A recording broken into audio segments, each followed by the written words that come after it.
Yippee-ki-yay, motherfucker. Et non seulement t'es vulgaire, mais t'es ordinaire en plus. Dick Laurent is dead.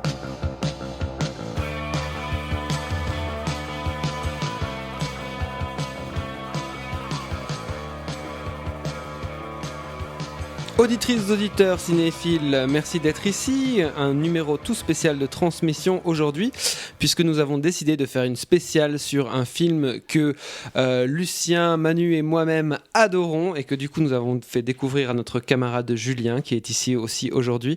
Il s'agit de Night in the City, Les Forbans de la nuit de Jules Dassin, le film sorti en 1950, qui est ressorti début avril dans un luxueux coffret combo Blu-ray DVD chez Wildside, avec en supplément un livre grand format de Philippe Garnier, une analyse en vidéo de Glenn Erickson, spécialiste du film noir, et aussi une émission animée par Jean-Jacques Bernard qui invitait Jules Dassin lui-même, le réalisateur. Donc Les Forbans de la nuit, c'est un film de Jules Dassin, donc oui, le père de Joe, qui avait l'habitude de dire qu'il avait eu 3 carrières. Une aux USA avec ses premiers films, une autre en France avec notamment du rififi chez les hommes tout de suite derrière Les Forbans de la nuit en 1955, et une dernière carrière en Grèce. Jules Dassin, il est né dans le Connecticut en 1911.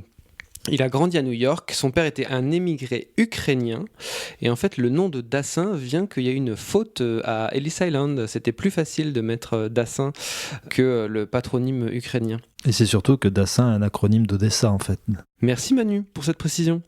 Jules Dassin, il est arrivé au cinéma d'abord par la mise en scène de théâtre, puis il a été embauché à la RKO où il a notamment assisté à un tournage d'Hitchcock.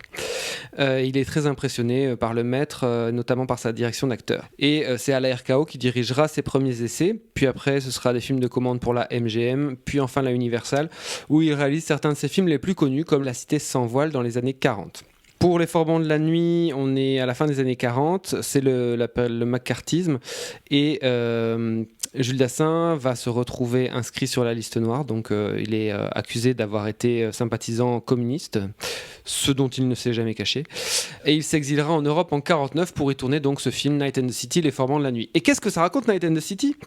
Avant qu'on aille plus en détail dans la genèse du film lui-même, donc c'est comment le début du film, Lucien ? The night is tonight and the city is London. Voilà, donc ça se passe dans le Londres en reconstruction post-World War II. Il y a un homme qui est pris en chasse, cet homme c'est Fabian, et malgré le fait qu'il soit traqué, il prend quand même le temps de ramasser l'œillet tombé de sa boutonnière et de le replacer à sa veste avant de se réfugier chez Mary Bristol, c'est Jane Tierney, la femme qui est encore amoureuse de lui malgré que ce Fabian soit quelqu'un qui veut tout le temps être sur le bon coup, qui va lui faire décrocher la lune et le faire devenir quelqu'un. Il cherche tout le temps à avoir une entourloupe qui va faire de lui un homme riche. Et progressivement, en fait, nous allons apprendre que Fabian, donc c'est Richard Widmark, c'est une espèce de marlou, hein. Il est rabatteur à la solde des époux Noceros, un couple mal assorti qui tient un club interlope, le Renard Argenté, le club où justement Jane Tierney exerce ses talents de chanteuse, voire plus, on ne sait pas trop, ça reste un peu flou. Il y a déjà tout dans cette ouverture dont tu parles, c'est ça qui est génial. Et alors que Widmark, donc Fabian, assiste à un match de catch, il va rencontrer Gregorius, qui est une ancienne gloire de la lutte gréco-romaine, et c'est là que une nouvelle idée de business possible va germer dans sa petite tête. Et c'est le début, je viens de raconter quoi, le premier quart d'heure du film. Alors, peut-être que Manu, tu peux nous raconter un peu comment ce film... Je peux juste déjà placer un petit... Allez-y, aidez-moi, ça fait longtemps que je parle. Une petite précision sur le fait que Jules Dassin soit parti en Europe pour fuir le macartisme. Il a surtout un peu été poussé par Zanuck. Par Daryl Zanuck, qui était le chef de production de la Fox de l'époque. De production de la Fox, pour en effet lui permettre de ne pas être mis sur liste noire. Et Dassin au début refusait parce que sa mère était gravement malade à l'époque. Et donc il ne voulait pas quitter, il ne voulait pas s'éloigner d'elle. Mais bon, voilà, les choses ont fait que... Donc Night in the City, c'est une adaptation d'un livre noir de Gerald Kersh, qui apparemment était très difficile à adapter, eu égard à son côté foisonnant et la multitude de personnages qu'il y a dans le livre lui-même. Et au caractère de l'auteur, je crois. Mais aussi principalement au personnage principal qui était un souteneur, qui n'était pas un personnage d'escroc qu'incarne Widmark dans la version qu'on connaît, et qui justement explicitement prostituait une femme, était vraiment un personnage beaucoup plus compliqué à mettre en place dans le système de l'industrie hollywoodienne, avec le Code ACE, avec plein d'aspects qui étaient compliqués à traduire à l'écran, et qui va être sans cesse retravaillé, et qui va être encore retravaillé au tournage, et même après le tournage par Zanuck lui-même. Zanuck qui a commencé comme gagman chez Chaplin et qui est passé par un petit peu tous les corps de métier, qui aussi était un scénariste plutôt doué. Donc voilà, c'est un film qui est conçu pendant cette période de la liste noire. La liste noire qui est la conséquence du macartisme, puisque c'est Hollywood qui va mettre en place cette liste noire pour se prévenir un petit peu de l'intrusion de la politique au sein de leur business. Et donc le film est délocalisé à Londres. On va demander à Dassin de partir très vite pour tourner ce film-là, à la fois pour des raisons de préserver Dassin des activités de la commission des activités anti-américaines, et aussi parce qu'il y a un petit deal commercial entre les États-Unis et l'Angleterre qui fait que l'Angleterre est très protectionniste, et une partie de l'argent que dépensent les Américains sur le sol anglais est gelé. Je crois que c'est 8% environ des budgets, et donc ils ont plutôt intérêt à dépenser cet argent qu'ils ne peuvent pas récupérer. Et donc le film naît aussi de cette configuration, à la fois le macartisme, à la fois un argent qu'il faut dépenser sur le sol anglais. Et donc Dassin part tourner ce film dans l'urgence. Il va revenir à Hollywood, mais il ne tournera plus à Hollywood, il repartira en 52 vraiment d'Hollywood.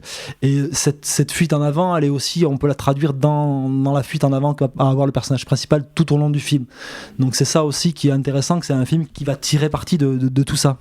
Et même pour revenir avant ça, vraiment, les toutes bases de la genèse du projet, c'est un bouquin, enfin les droits du bouquin sont achetés par Charles Feldman pour la Warner, qui était une sorte de wonder guy à Hollywood à l'époque. Il débauche tourneur assez rapidement pour le film.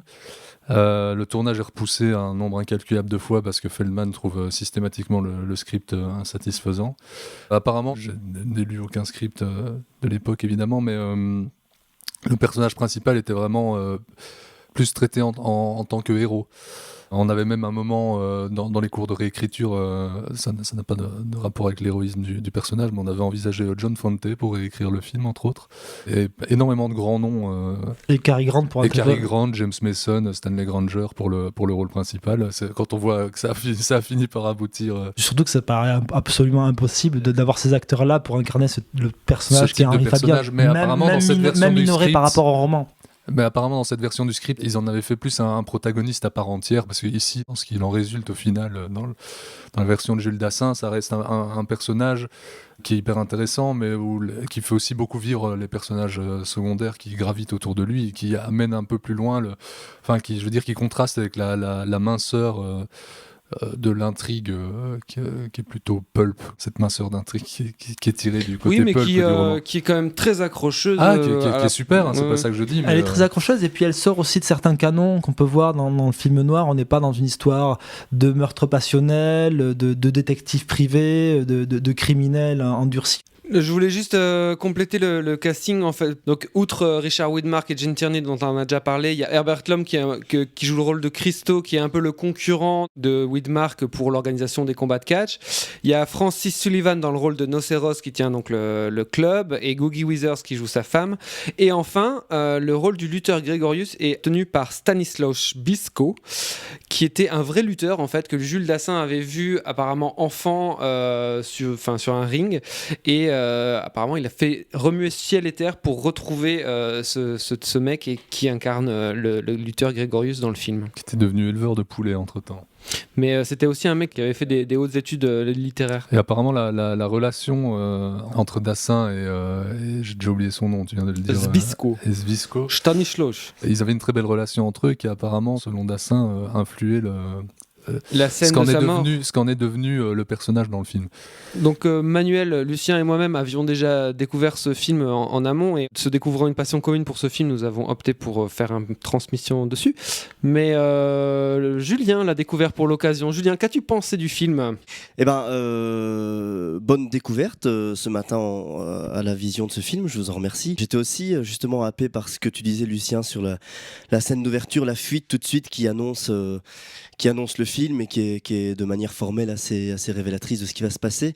Je trouve, pour faire court, et puis comme ça on distribue un peu la parole, que le film est vraiment un modèle, je trouve, de construction et de concision dans comment les choses s'imbriquent les unes avec les autres, de manière vraiment très simple et très limpide, et qu'il n'y a pas une image en trop. J'ai l'impression qu'il n'y a pas un plan acheté, il n'y a rien de gratuit, et je trouve que dans l'écriture du film, même si apparemment ça n'a pas été satisfaisant pendant longtemps, le scénario, je le trouve assez virtuose. Et quand je parlais de comédie, c'est parce qu'il y a beaucoup de la façon d'embobiner les gens, etc., dans comment se mettre les catcheurs dans la poche, etc., aller chercher l'étrangleur qui mange, etc. Enfin, il y a des choses assez drôles là-dedans. Pas satisfaisant dans le sens où il y a l'auteur Kersh qui a trouvé tout du long le film raté sous toutes ses moutures. Bon, ça arrive souvent avec les auteurs adaptés. Il y a le fait que Dassin, apparemment, alors que c'est pour moi peut-être un de ses 2 meilleurs films, Dassin aime pas le film, mais j'ai l'impression que c'est plus dû aux conditions de tournage qu'aux c'est plus lui qui cherche à oublier ce film-là trop douloureux que réellement se prononcer sur s'il aimait ou pas le film. Et ce qui est dingue aussi, quand tu parles de précision, de dynamisme, etc., dans l'écriture, c'est de voir quand même comment le film a été réécrit 1 million de fois, et c'est peut-être là, comme le disait Manu plus tôt, qu'on voit l'influence de Zanuck sur le côté efficace du film au final, quand on sait qu'il y a eu, même en cours de film, des réécritures par Dassin lui-même, sous les conseils de Zanuck, qui lui demandait de réécrire certains personnages au fur et à mesure. Et justement, on parlait de l'anecdote de ce début de film avec cette fleur à la boutonnière qu'il va ramasser. C'est quelque chose qui était présent dans une version du scénario. À force de réduire, le scénario va disparaître. Zanuck va demander vraiment de restaurer cette scène-là. C'est là où on voit, entre guillemets, la qualité de Zanuck producteur, qui a une intelligence très forte de savoir ce qui va caractériser en un plan le personnage. Mais il y a même des scènes en début de métrage, il y a eu des retakes tournés à Los Angeles qui n'ont pas été tournés par Dassin. Ça se voit d'ailleurs. Il y a des scènes dans l'appartement qui est carrément pas le même. C'est qu'en fait, toute la séquence de présentation, d'introduction entre Widmark et Jane Tierney dans l'appartement est sensiblement différente. C'est même presque ça devrait être étudié en école de cinéma. Je pense ces 2 séquences-là, tellement elles vont modifier ta vision du film. On parle souvent des réécritures ou des tournages additionnels comme quelque chose souvent plutôt nocif et pas forcément bénéfique pour le film. Là, on a un exemple donc le film sort en Angleterre et il sort 6 mois plus tard aux États-Unis, et Zanuck n'est pas content de certains éléments du film, et notamment cette séquence-là qui est l'élément le plus voyant du film, puisqu'il y a 5 à 6 minutes qui diffèrent entre la version américaine et anglaise, la version anglaise étant plus longue que la version américaine. Et il fait le choix dans cette séquence-là de commencer la séquence avec Widmark qui frappe à la porte, n'a pas de réponse, rentre dans l'appartement et furette un petit peu et s'approche du sac de Jane Tierney et est surpris par Jane Tierney. Là où dans la version anglaise, en fait, il frappe à la porte, elle est là, elle l'attend éplorée, embrassade, baiser, ce qui va modifier plein de comportements de jeu de Jane Tierney. Je trouve son rôle est vraiment grandi dans cette séquence-là américaine par rapport à la version anglaise. Des petits détails, la manière dont elle va reboutonner son col de chemise, des petits détails de jeu qui vont vraiment préciser les 2 personnages et en fait vraiment servir de base à tout ce qui va se déployer entre ces 2 personnages tout au long du film. Absolument, et c'était une demande de Jane Tierney à la base, à Zanuck, qui trouvait que son personnage n'avait pas assez de caractère, n'était pas assez intéressant à jouer. Zanuck lui avait donné le rôle parce qu'apparemment elle était en forte dépression, elle avait même des tendances suicidaires à l'époque, et il s'était dit qu'en lui donnant ce rôle ça la sortirait un peu de cette mouise, et donc il a demandé à Dassin de réécrire un peu le personnage qui existait déjà dans le roman, hein. Le personnage n'est pas inventé, mais de l'étoffer par rapport à son rôle dans le roman pour pouvoir donner un vrai rôle à jouer à Jane Tierney. Oui, pardon. Même si au final elle n'est que là, elle a de présence à l'écran, elle doit avoir un quart d'heure. Elle est extrêmement importante dans le récit. Justement, toutes les scènes où elle apparaît sont vraiment essentiel. Il y a cette séquence de début, tout l'échec de cette relation dans cette première rencontre, la séquence où il va piller son appartement aussi, qui est extrêmement forte, et cette magnifique scène de fin où il y a cette idée de mise en scène géniale, des bruits de pas qu'on entend sur le ponton, qui sont des bruits de pas menaçants et qui sont en fait les bruits de pas de Jane Tierney qui vient à son chevet, et l'idée de rachat du personnage qui est très belle, mais qui à la fois montre aussi qu'il a compris les choses trop tard et pas forcément très bien. Elle est très peu là à l'écran, mais elle est essentielle. Tu parles de personnage qui comprend trop tard, c'est quelque chose qui est un peu ridicule et touchant autour de ce personnage, mais qui est très beau dans le film, c'est que tous les personnages, amis comme ennemis autour de lui, comprennent avant lui ce qui va lui arriver à lui-même. Moi, j'ai jamais vu que la version américaine. Parce que Dassin dit, et ça, je trouve ça hallucinant de dire ça, que d'abord Waxman, qui a composé la très belle musique de la version américaine, en tout cas, il n'a eu que 2 contacts avec lui par téléphone de manière très brièvement, et qu'il y a un autre score qui a été composé qui, paraît-il, est dégueulasse, selon Dassin. C'est assez visible, ce score anglais. Il suffit de comparer la séquence d'intro, cette séquence de course-poursuite. La composition anglaise, elle n'est pas du tout aussi tendue que la musique de Waxman, qui est proche du Mickey Mousing à des moments dans les mouvements de singer les mouvements du personnage, mais qui est extrêmement haletante. Mais pour revenir au film lui-même, on a parlé. Est-ce qu'on parle pas du film là? Des anecdotes de films. Attends. Oui, non, mais c'est super, hein, merci les gars. Mais on a parlé à juste titre de l'introduction du personnage de Fabian, l'introduction du personnage qui est joué par Gene Tierney. Mais en fait, c'est tous les personnages qui sont hyper bien caractérisés. C'est une des forces, je trouve, vraiment du film, c'est que tous les personnages, tous, sont hyper bien caractérisés en très peu de temps. Et ils sont tous touchants, ils ont tous une forme d'ambivalence. Et je trouve que le personnage de Nocéros, donc celui qui tient le club, il est vraiment touchant dans son côté pathétique, même si c'est lui qui tire les ficelles et c'est lui qui va précipiter la chute de Richard Widmark. Je suis presque totalement d'accord, mais ils sont pas tous ambivalents. Le personnage de Mary et même le personnage le père, ils sont presque intégralement bons. Enfin, je veux dire, ils n'ont pas tellement de côté sombre, contrairement à en effet tous les autres personnages secondaires. Mais on peut exister sans avoir de côté sombre. Non, c'est parce que tu disais qu'ils étaient tous ambivalents. Ça ne me semble pas. Non, mais je trouve que ce sont dans le sens où je trouve que ce sont des personnages complexes. Oui, ça, on est absolument d'accord. Oui. Et quand je prends l'exemple de, je dois relire les noms tout le temps. Je suis désolé, de Grégorius. Donc le lutteur. Le lutteur, c'est un personnage plus ou moins intégralement bon, mais ça ne l'empêche pas d'être, pour moi, peut-être le personnage le plus fascinant, ou un des personnages les plus fascinants du film. Moi, je trouve effectivement que c'est aussi le cas. L'écriture, j'ai l'impression qu'il joue vraiment pour que le spectateur soit tout le temps avec les acteurs. Quand on dit tout à l'heure, tous les personnages comprennent à l'avance qui est vraiment ce personnage principal. Il y a ça, et le spectateur le comprend très vite aussi par des petites phrases ou des petits comportements très bien définis. Et du coup, il y a comme un plaisir à voir ce qui va se passer et une empathie particulière qui se développe, j'ai l'impression. Et c'est pour ça que la fin est si touchante. Parce que même ce loser un peu magnifique ou ce petit malfrat, on est vraiment avec lui. Il y a quelque chose de fort, et je trouve que sa fin est assez belle justement parce qu'on a tout de suite compris où ça allait arriver. Mais ouais, mais ce qu'il y a, c'est que c'est un personnage qui est très touchant parce qu'il accumule les mauvaises actions, mais il n'y a jamais les mauvaises intentions qui vont avec derrière. C'est ça qui le rend pour moi particulièrement touchant. Après, Dassin lui-même parle de son travail comme un mélange de lyrisme et de documentaire. C'est vrai qu'il y a quelque chose qui est très ambivalent dans le film, je trouve, c'est qu'il y a des scènes qui vont être très expressionnistes, avec des débulés, et d'autres néo-réalistes. Des éclairages extrêmement contrastés.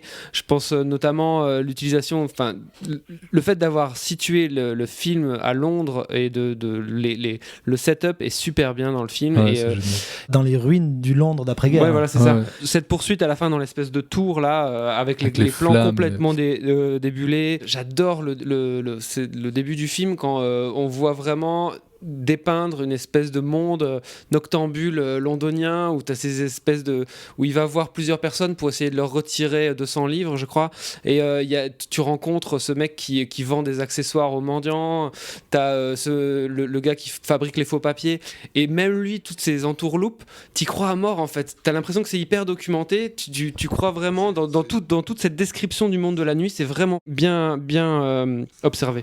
Mais c'est là justement où Dassin est extrêmement intelligent dans sa manière d'approcher cette idée d'immersion du spectateur. Il a été l'un des premiers à Hollywood à promouvoir cette idée de sortir des studios, d'aller tourner en décor réel, mais il s'y perd pas aussi, parce que c'est pas parce qu'il tourne en décor réel qu'il fait des recherches documentaires extrêmement poussées sur ces films, qu'il se départit pas d'une grande stylisation de ces films-là. Et là, c'est assez fort dans le film, puisque une grande partie des extérieurs en fait est tournée entre chien et loup sur une demi-heure, où on va préparer tous les éclairages, et en fait il va éclairer quasiment les rues comme un studio. donc avec des ombres extrêmement marquées, qui va vraiment épouser cet aspect cauchemardesque et fiévreux de ce qui pourrait presque être juste une journée du personnage au niveau de la temporalité, et où on va jamais.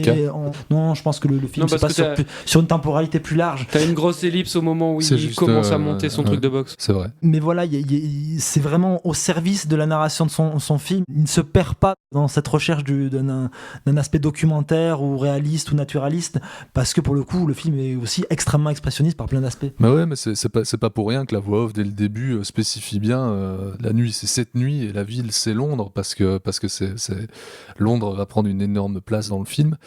Et en effet, passer des scènes exactement comme Manu vient de le dire, presque cauchemardesques, comme ça, avec des clairs-obscurs. Et à certains moments, quand on arrive dans des coins de Londres plus connus, c'est quoi Trafalgar, Chelsea Bridge, etc. Là, c'est toujours en plein jour. Là, on est presque dans du néoréalisme, quoi. Il y a quelque chose d'hyper intéressant. C'est marrant parce que du coup, la ville comme personnage, ça m'a rappelé un film que vous avez sûrement vu, Baby Boy Frankie, d'Alan Baron, qui est vraiment un film noir où la ville de New York, j'ai l'impression qu'il y a des grandes similitudes avec le film dans la façon de faire exister une grande ville, Londres ou New York pour Baby Boy Frankie, qui finit par engloutir, avaler le personnage et à le manger.